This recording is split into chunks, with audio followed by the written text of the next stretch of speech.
and type that into the Q&A box or the chat box. The team will take those questions live and make sure we are able to answer them. Do have a couple of specialists on the call today with us. Joe and Justin have been a part of the community before. I'm very happy to have them on with Loral. So Loral, how are we doing today, ma'am? I'm great, and good to be back. We are, it's interesting, when we started all this at the beginning of March, we were every day. And then around June, July, we went twice a week, and then we dropped to once a week. So we're going to keep doing our Millionaires in Training broadcast probably forever and ever until we make more millionaires. And thank God it's become less COVID centric. If you haven't got your money rules together or your plan around this, again, go to the Millionaires in Training Facebook group and join there. We're actually going to be reorganizing the content because it's so much stuff that we have given you over the course of these months. So in the next few weeks, you're going to see us like day one. If you've just joined us, what do you do? Day two, day three, because a lot of you got tangled up in some interesting debt conversions, misuse of 401k money, mortgage confusion. There was a lot of things, and we have the resources and people to help you get that fixed and then back up and running, making money. Our meetups are just killing it. Karen Pons, actually, Justin, I don't think you know this, she made over 20 grand in our marketplace last week, selling anything to anyone in the Summit County area of Colorado, which I just totally acknowledge her because she is a GC and they do snow removal in the winter. And it was pretty much the ask, tell, ask. What do you need? I need my lawn mowed. Okay, I'll do that. I need my trees cut. Okay, we'll do that. So pretty much opened up their business from being a very, what I call structured GC and snow removal, and just killed it. Did over 20 grand in what do you need? And we will do it for you methodology. So a lot of money to be made in our marketplace. October 22nd, 23rd is our next one. And that means if you guys are graduates, you come on the afternoon of Friday. That's just an easy structure we're doing twice a month, and twice a month for newbies, twice a month for grads. So exciting times over here. What we're doing today is continuing our series on your financial infrastructure. So several weeks ago, I started with, getting ready for the end of the year, and Joe and Justin are with me. I'll introduce them more properly in a minute, but just so you guys know, we've been saying that mid-November is the end of the year because the agencies are so far behind. And even then, I think they're late. So we had Weldon on to talk about getting your taxes done on time. We then had Scott on to talk about getting incorporated. And already some states won't even get your process of your corporate structure through until 2021. It is urgency and time sensitive. Joe, you are on to talk about, he's from Horizon Trust, getting your self-directed IRAs. If you want to fund in 2020, you've got to get it together.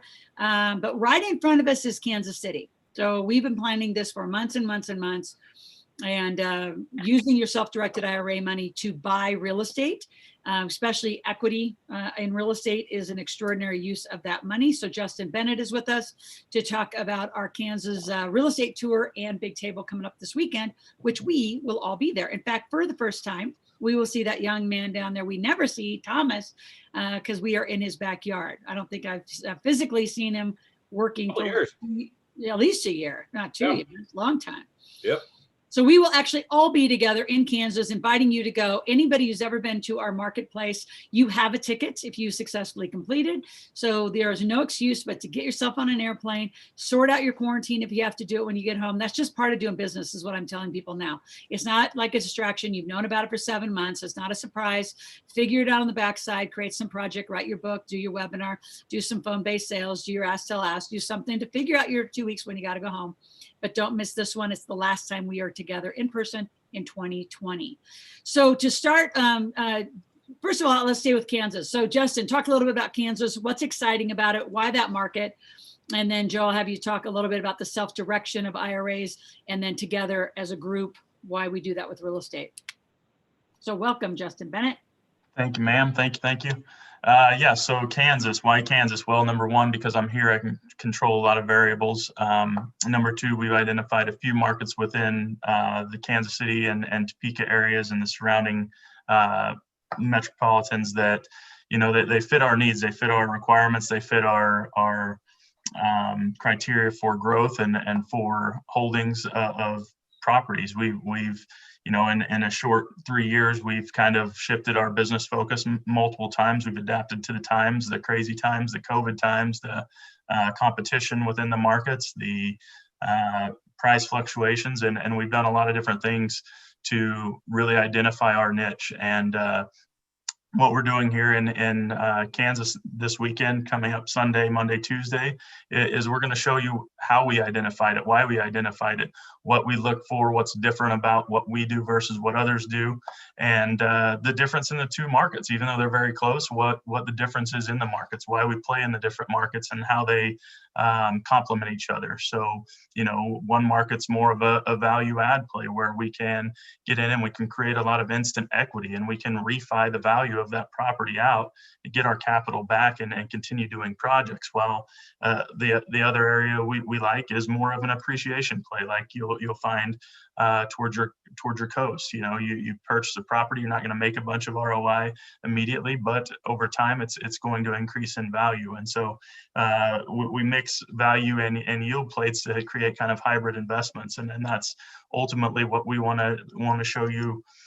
How we've identified this process, why we've identified it, why we do it this way, and what you should look for if you decide to do this, if you want to get into real estate, if you want to build your own portfolio or do your own flips, what it is to do, what it is to avoid, and realistically, how to play at the next level. When I got in this, I was doing it at the HDTV level, and I was just flipping a house at a time by myself, trying to make a little bit of money, and then you realize, hey, this can be done a lot more efficient, this can be done a lot better. You won't make as much, but you can make a lot more because you can do a lot more. And so realistically, we're just going to show you economies of scale within real estate. We're going to show you how we've kind of vertically integrated our empire and why we've decided to do it this way. And it's really amazing experience getting this hands-on stuff. Loral puts on great field trips and great benefits for table members and potential members that put you in the field. It puts you, your hands, your eyes, your mouths, your nose on these investments, and lets you see, feel, touch, taste, whatever it is that you want to get involved in. And so whether it be on your own or with a group of experts, or with someone else within your area that you want to invest with, we'll teach you how to identify, how to look for, what sort of due diligence to do. And there's really no better way, no bigger value than the field trips put on through the big table here. So if you don't got anything to do this weekend, come out and see us Sunday. You're going to learn a lot. You're going to see a lot of different opportunities, different markets, different properties throughout each market. And, we'll go through some real life case studies. This isn't hypothetical. This is really what we've done. This is what we've experienced and what we've lived through. Well, and I think, Justin, talk a little bit about too the transition. There's a lot of people who knew that, originally you were doing first position loans, and we're really structured in a debt model. This is really from, your company development, a transition from a debt model to allowing equity, probably for the first time that we've all been together. I don't know that you've done equity much with very many people in the community, or even offered it out. It's really a debt model to equity. If you don't understand what that means, you have to come to Kansas to understand. But I think there's a lot of significance to what's going to happen there, and the learning, not only on the growth curve that you've been on, but then where and why people should use debt versus equity. Absolutely. We're going to cover all of those points and talk about that on the field trip. But realistically, what Loral's saying is, when I first started, like I said, I was the HDTV hero. I needed to borrow money fast and do fast closes to prove myself. And, I was getting to keep a majority of the pie. I was paying, 10 to 12% interest on short-term prom notes.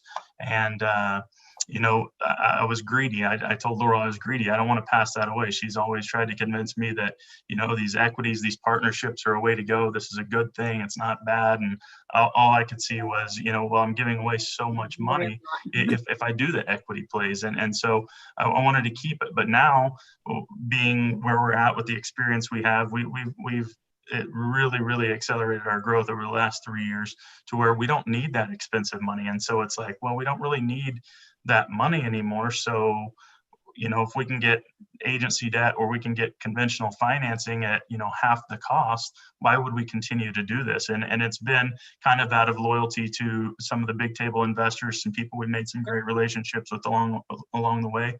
But now it's like, okay, well, now, I'm a member of Head of the Table as well, which is, a step above the big table, and I get Loral as a private coach. And when we talk about economies of scale and stuff, and we talk about going from flipping 1 houses to 10, or buying, 10 houses to 100 unit apartment complex, you learn to scale things. And with these partnerships and these equity plays and this fund that we're creating, we did one in Lake of the Ozarks, and we're doing one for a multifamily project, projects. You realize, hey, we can do, instead of doing one with borrowed money or prom note money, we can do multiple projects at a time, because we have a bunch of leverage, we have a bunch of investors, and a lot of backing behind us that show strong on balance sheets, and allow banks to be a little bit more lenient with underwriting guidelines and procedures, and allow us to go after bigger projects. So instead of maybe doing a 50 unit by ourselves, we're going to do a 200 unit, or we're doing 550 units at the same time. These partnerships are not only good for me, for us, for my partners, but also for the investors that come into these funds, and it increases. It's a whole different type of investment, which is covered throughout the PPM and stuff as you do your due diligence into some of these type of deals. But the reward's a lot bigger for the investors as well on the end. So yes, everyone shares in risk and partnerships, but you also share in the rewards that I've kind of held hostage from everyone previously, as Loral says. So it's a great opportunity to learn a little bit about both aspects, why they're good, and why they will fit or won't fit your type of money rules. And then let's talk also about some of the money rules in using self-directed IRA. I mean, before I transition to Joe, which we've been doing, a lot of business with Joe as well. Justin, how many of the notes you think are in self-directed accounts, whether it was with Horizon or, Specialized before? I would say well over the half of the notes that we've done have been throughout self-directed IRAs, which is great. And self-directed IRA investing, we all know the benefits of it, and Joe's going to talk in depth about it.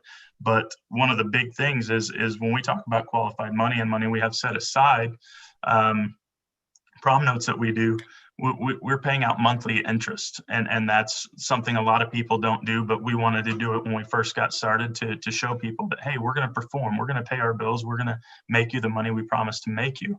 Now that we've done that and we've performed, and a lot of the investors have some faith in us, it's easy to say, okay, hey, if your money rules fit, this probably makes a little bit more sense for you now. It number one, it allows me to erase a lot of high debt, and number two, it allows the investors to make a lot more money, and especially when it's through qualified plans.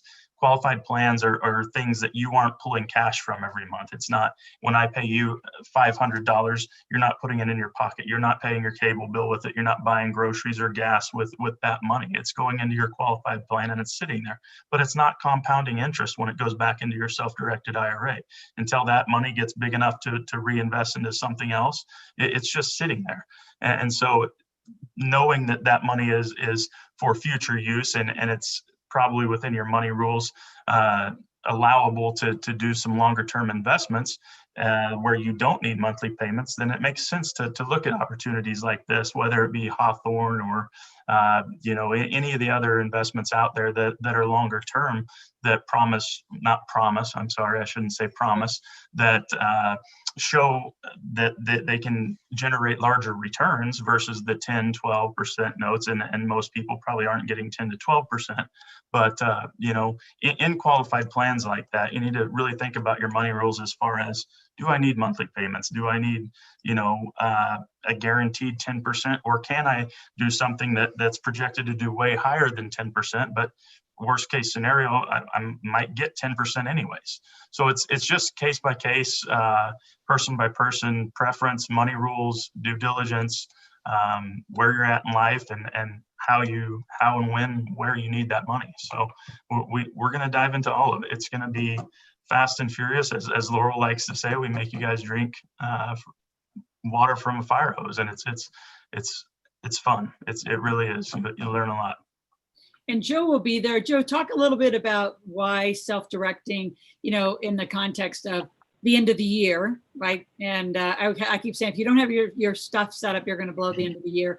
So we're assuming a lot of folks have, seen and heard and understand what a self-directed IRA, but talk a little bit about some of the constraints, like, and the urgency. They've got to get this stuff set up.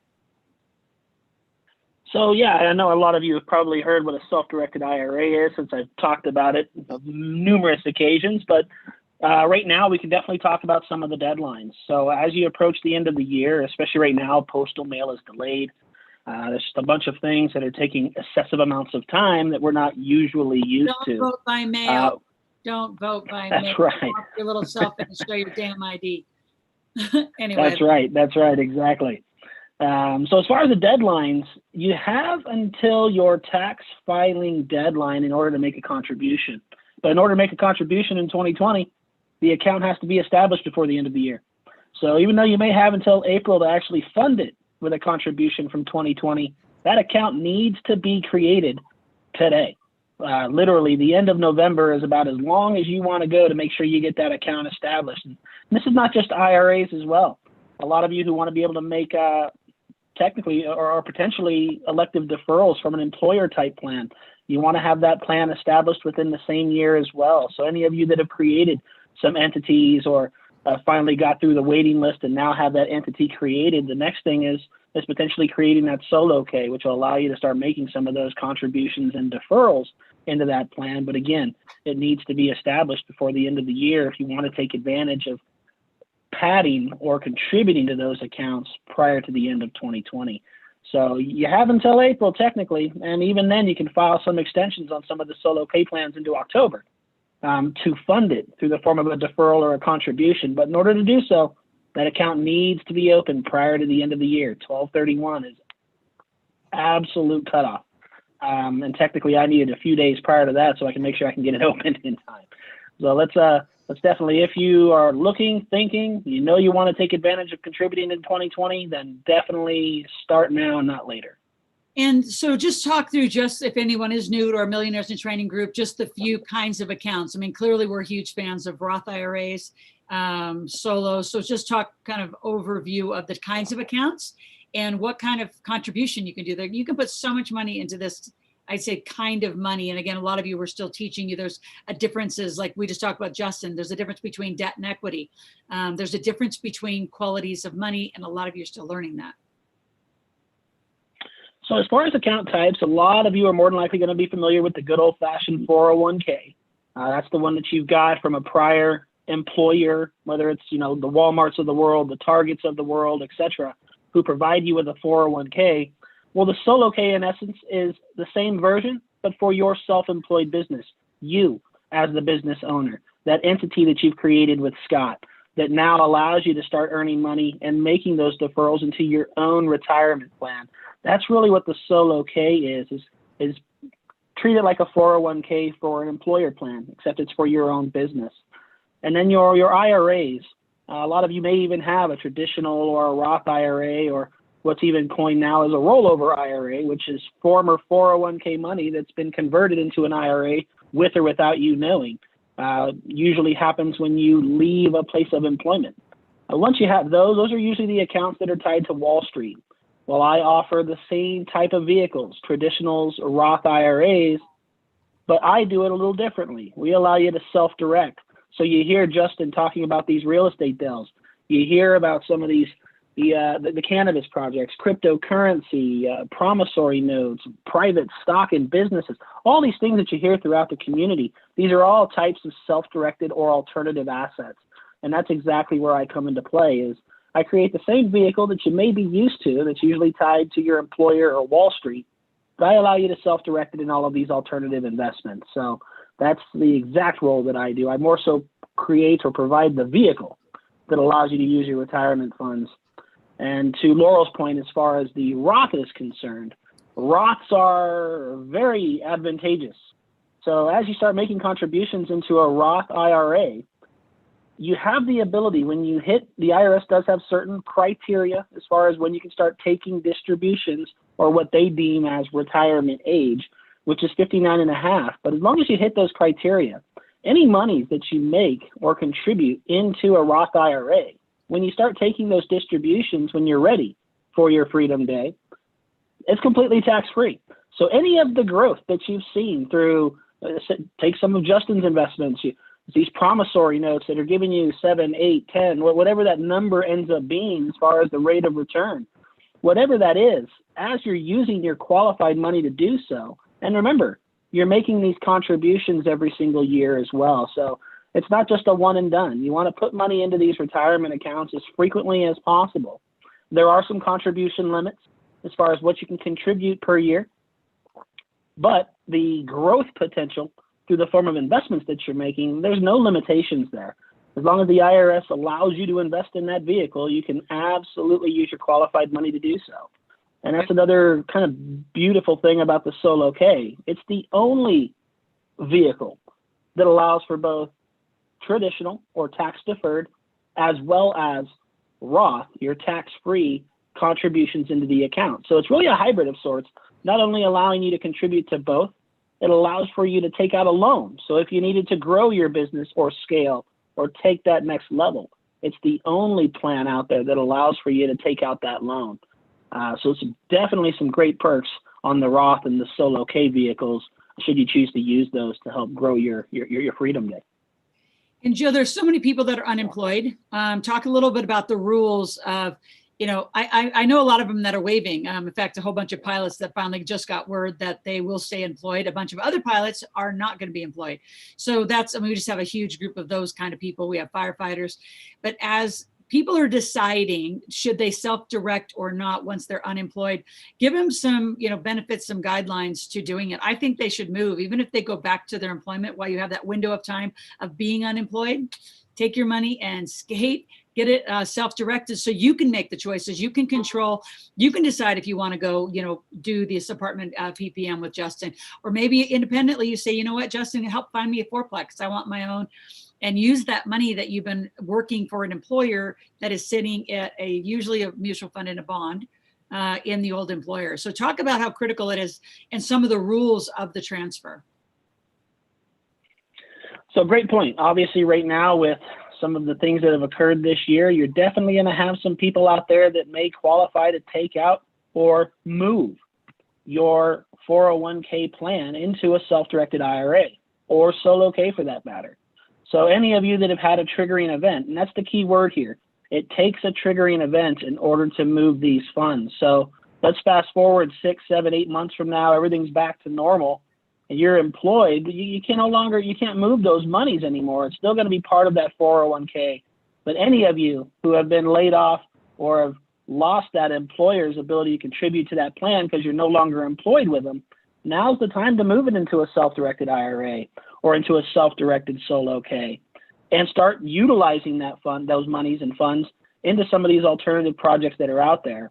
And even right now, if you're looking just to educate yourself, there's still products in the community. You have iFlip available to you. So if you don't know what you want to do on the alternative side, you can still play with the stock market. You're just doing it through a different channel. So that's really the beauty of it, is it really does give you full access into just about any type of investment structure that you like, that you're comfortable with, or in this case, that you're getting an education on. And that's when trips like Kansas City, when you can actually go out and see these types of investment options that are available to you, you can see what you like. You can educate yourself on some of these options that are out there. And the self-directed IRA or that Solo K are the vehicles that allow you to use that qualified money in those types of investments. So you do see something that you like, do it now. Do it while you have the triggering event that allows you to actually move the capital. If you start getting reemployed, you may be able to move the old 401k, but that new 401k, it's going to fall into the same triggering events. You're not going to be able to use that money in anything self-directed. So take the portion you have control over now and invest in the things that you like. And Joe, talk about, before we leave this, also the CARES Act. I know there are some rules of being able to take out $100,000.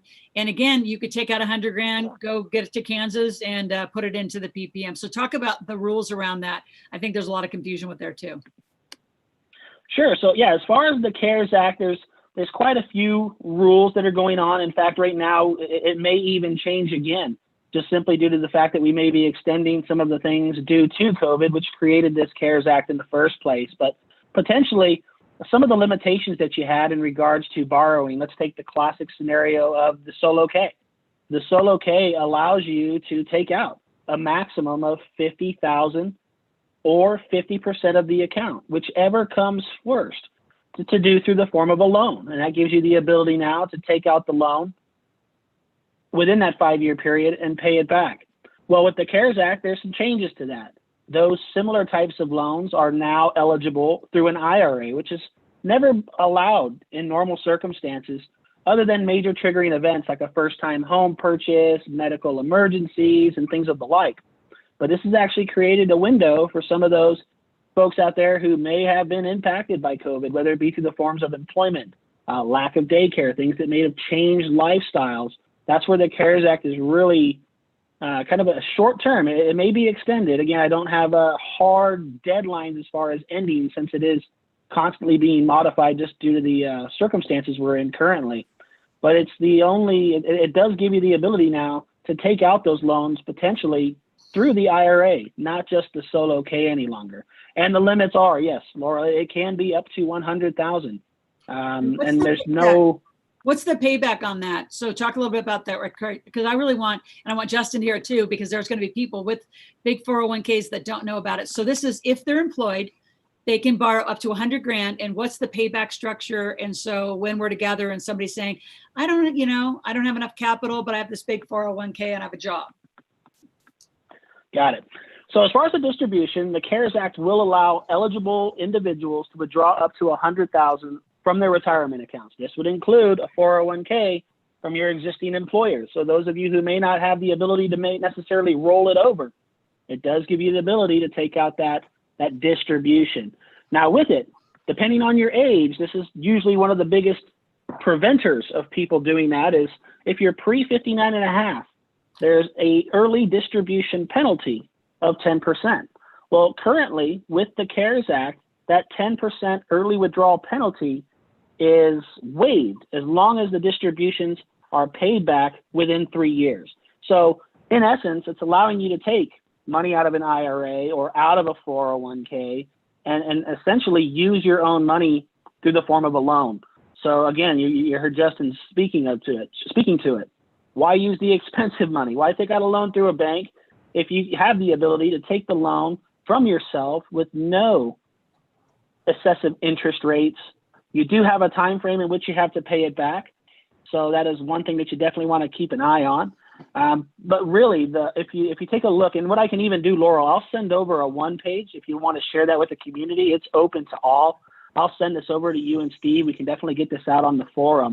It really goes over R&Ds being waived, distributions, some of the qualifications for CARES Act. I'd be more than happy to send that so everybody has access to this form. Well, and send it to Justin too, because we're going to need it, right, as just other documentation. But it is a new form of capital that a lot of people haven't had access to. Do you know if that's going to end at the end of the year, or what's the guideline on that?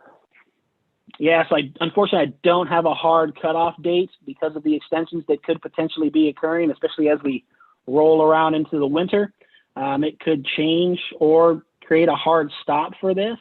Now, the hard stop is basically 120 days, which means it's technically ending like this month. But we don't know. It could be extended, but I just don't have those answers for you yet. Okay. As I do, I'll absolutely fill you in. All right. And you will be in Kansas with us. When do you arrive? I arrive Sunday. Okay. So Sunday, just so you know, the schedule, and Thomas, if you want to put up the link, we are arriving, a lot of us, on Saturday night. We start at noon on Sunday with registration and straight to classroom with myself and Justin, mostly Justin.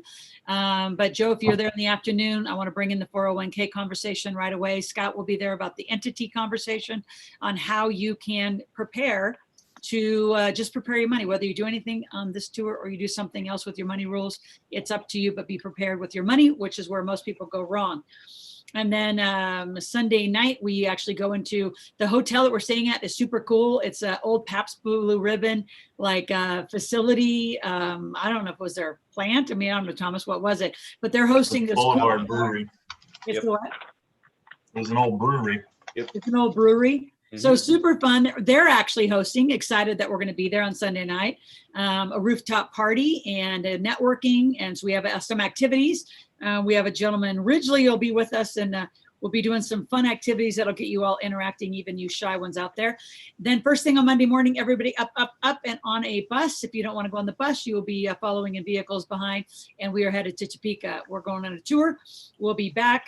We will wrap up the real estate portion, take a little bit of a break, transition into the big table around 4 o'clock. So those of you just coming to the table, I don't know why you go all the way across the country and not do all of it. But the rest of the day, Monday and all day Tuesday, we will be in big table.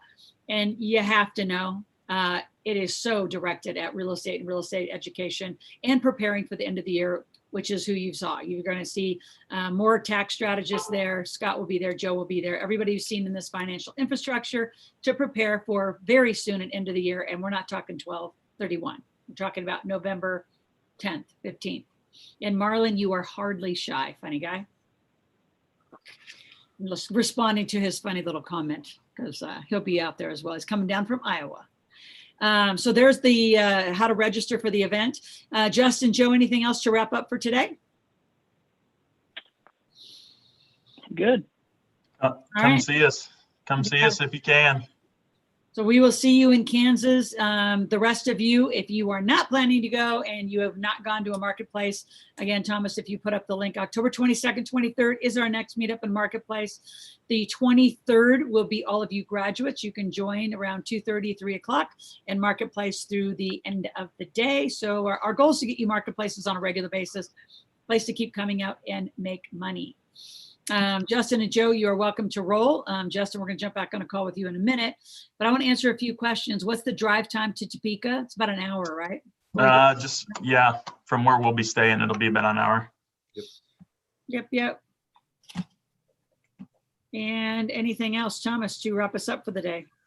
Nope. For those of you who recently completed all of the sessions from our most recent Millionaire Maker Meetup and Marketplace, you will receive a complimentary ticket. So we're tallying up that today. We'll be able to connect with you, let you know you got that ticket, and you'll be able to join us. So we'd love to see everyone out there in Kansas City being able to not only attend the field trip, but like Loral said, we'd love to have you join us for the Big Table Mastermind. Just need to join, take the plunge, and start a lifetime conversation about wealth building. All right. Thanks you all. Thanks you, Joe and Justin. And we'll be back next Tuesday. As we move along in our financial infrastructure, we will be talking about wills and trusts. We'll actually be coming live from Kansas. So Jason Henderson will be there talking about wills and trusts. Scott Arden will jump on briefly, and we will be broadcasting live as all 4 of us that you see on the screen that have led today will all be together there. And we will be talking to you on our Millionaires in Training broadcast from Kansas City next Tuesday. Talk then. Thanks.